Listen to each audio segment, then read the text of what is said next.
नमस्कार प्यारे बच्चों, मुझे पूरी उम्मीद है कि आप अपने घरों में सुरक्षित और सेहतमंद होंगे। तो आज आपका अपनी हिंदी की कक्षा में स्वागत है। आज हम आपकी हिंदी की कक्षा में करेंगे विशेषण और उसके भेद, फिर उसके बाद करेंगे क्रिया और उसके भेद। तो सबसे पहले हम विशेषण करते हैं। तो बच्चों, आपने जैसे पहले संज्ञा और सर्वनाम तो किया ही होगा, किया है ना पहले। तो आज हम विशेषण करते हैं। संज्ञा या सर्वनाम की विशेषता बतलाने वाले शब्दों को विशेषण कहा जाता है। आइए इसकी कुछ उदाहरण देखते हैं। जैसे है लाल गुलाब सुंदर है, मीठा आम सबको अच्छा लगता है। अब देखिए लाल गुलाब, जहां जो लाल शब्द है ये विशेषण है। ये किसकी विशेषता बतला रहा है? गुलाब की। फिर उससे आगे जो मीठा शब्द है, मीठा शब्द जो है ये यहाँ विशेषण है। ये किसकी विशेषता बतला रहा है? आम की। फिर आगे हम करेंगे भेद। विशेषण के कितने भेद हैं? विशेषण के 4 भेद होते हैं। कितने भेद होते हैं? 4। तो सबसे पहले है गुणवाचक विशेषण। सबसे पहले कौन सा हुआ? गुणवाचक विशेषण।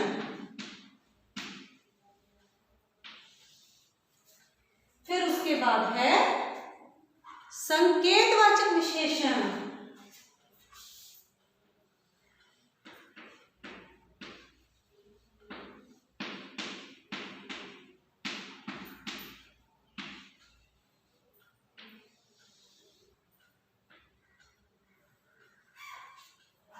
इसके बाद नंबर 3 पर है परिमाणवाचक विशेषण।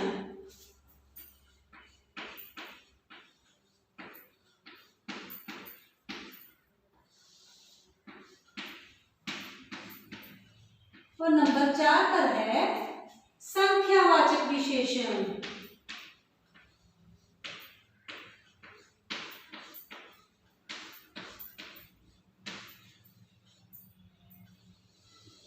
तो आपको पता चल गया बच्चों कि विशेषण के 4 भेद हैं। कौन कौन से? गुणवाचक विशेषण, संकेतवाचक विशेषण, परिमाणवाचक विशेषण और संख्यावाचक विशेषण। फिर हम करेंगे क्रिया और उसके भेद। तो क्रिया किसे कहते हैं? जिस शब्द से किसी काम के करने या होने का पता चले उसे क्रिया कहते हैं। भाव, जिन वाक्यों के शब्दों से हमें यह पता चले कि कुछ ना कुछ जो काम है वो हो रहा है, उसे क्रिया कहते हैं।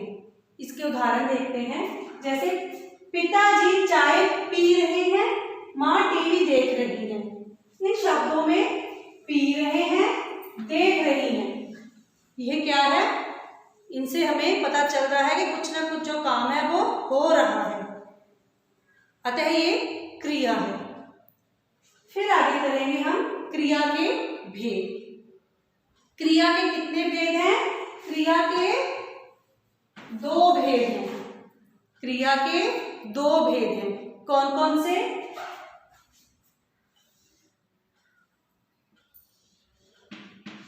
सकर्मक क्रिया,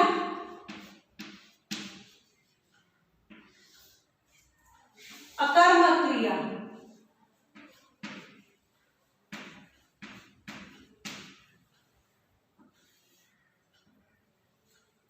क्रिया के कौन कौन से भेद हुए? सकर्मक क्रिया और अकर्मक क्रिया। तो जिन क्रियाओं को अपना अर्थ स्पष्ट करने के लिए कर्म की आवश्यकता पड़ती है उसे सकर्मक क्रिया कहते हैं। जिन क्रियाओं को अपना अर्थ स्पष्ट करने के लिए कर्म का सहारा नहीं लेना पड़ता उसे अकर्मक क्रिया कहते हैं। तो आपको समझ आ गया बच्चों। इसके बाद हम करेंगे काल।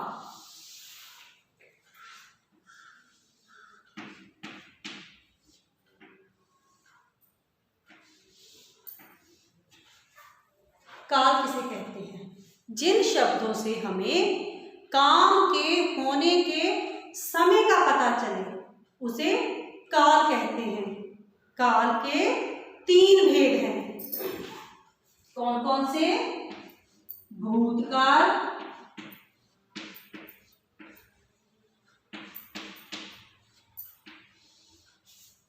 नंबर 2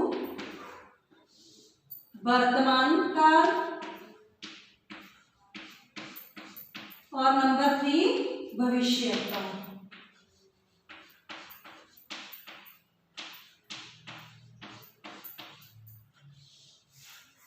तो काल के कितने भेद हुए? भूतकाल, वर्तमान काल और भविष्य काल। भूतकाल कौन सा होता है? जिन शब्दों से हमें ये पता चले कि जो काम है वो हो चुका है, वो जो समय है वो गुजर चुका है, उसे कहते हैं भूतकाल। जैसे बस चली गई, मैंने खाना खाया, तो ये क्या है? ये काम हो चुके हैं। मोहन किताब पढ़ रहा था, तो ये सारे काम क्या है? हो चुके हैं। अतः ये इसको क्या कहते हैं? भूतकाल। फिर उससे आगे है वर्तमान काल। वर्तमान काल क्या होता है? कि जो समय अभी चल रहा है, प्रेजेंट टाइम जो है। जैसे राधा खाना खा रही है, मोहन पुस्तक पढ़ रहा है, तो ये क्या है? ये अभी इस समय जो काम हो रहे हैं, तो इसको क्या कहते हैं? वर्तमान काल। फिर उससे आगे है भविष्य काल। भविष्य काल क्या होता है? कि जो समय अभी गुजरा नहीं है, ना ही अभी चल रहा है, जो समय अभी आगे आना है, उसको क्या कहते हैं? भविष्य काल। जैसे मोहन खाना खाएगा, राधा नाचेगी, तो ये काम क्या है? अभी हुए नहीं है, अभी इन्होंने भविष्य में इन कामों को करना है, तो इसको कहते हैं भविष्य काल। तो मुझे पूरी उम्मीद है बच्चों कि आपको ये विशेषण, क्रिया और काल समझ में आ गए होंगे। तो आपने बच्चों अच्छी तरह से पढ़ना है, घर में रहना है, सुरक्षित रहना है। धन्यवाद।